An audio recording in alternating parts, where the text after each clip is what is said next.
ಜನವರಿ 7, 2026 ಅಣ್ಣ ಇವತ್ತಕ್ಕೆ ನಿನ್ನ ಮಂಡಿಯಲ್ಲಿ ಯಾವ್ಯಾವ ಟೊಮಾಟೊ ಏನೇನು ರೇಟ್ ಹೋಗಿದೆ ಅಂತ ತಿಳಿಸ್ಕೊಡಿ ಅಣ್ಣ. ಇವತ್ತೇನು ಜ್ಯೂಸ್ ಟೊಮಾಟೊ ಡ್ಯಾಮೇಜ್ ಜಾಸ್ತಿ ಇರೋದು ಯಾವುದು ಮಾರಾಟ ಆಗಿಲ್ಲ. ಥರ್ಡ್ ಕ್ವಾಲಿಟಿ ಟೊಮಾಟೊ ಬಂದು 150 ರೂಪಾಯಿ ಟಾಪ್ ಆಗಿದೆ. ಸೆಕೆಂಡ್ ಕ್ವಾಲಿಟಿ ಮಾಲ್ 150 ರೂಪಾಯಿ 250 ರೂಪಾಯಿ ಆಗಿದೆ.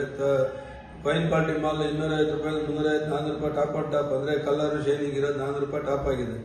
ಸೀಡ್ ಬಂದ್ಬಿಟ್ಟು 150 ರೂಪಾಯಿಂದ 200 ರೂಪಾಯಿ ಥರ್ಡ್ ಕ್ವಾಲಿಟಿ ಇದೆ, 200ರಿಂದ 300 ರೂಪಾಯಿ ಸೆಕೆಂಡ್ ಕ್ವಾಲಿಟಿ ಇದೆ, 300ರಿಂದ 500 ರೂಪಾಯಿ ಫೈನ್ ಕ್ವಾಲಿಟಿ ಇದೆ.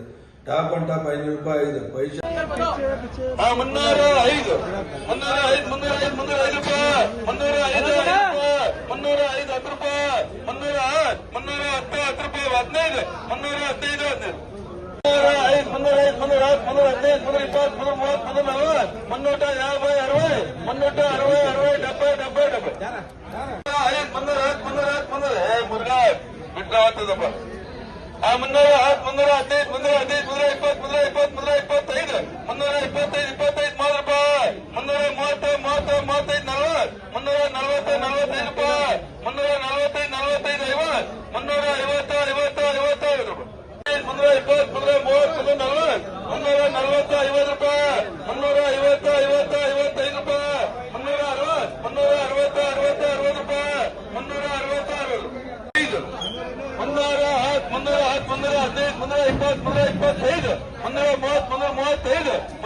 ರೂಪಾಯಿ 305 ರೂಪಾಯಿ 305 ರೂಪಾಯಿ 310 ರೂಪಾಯಿ 15 315 400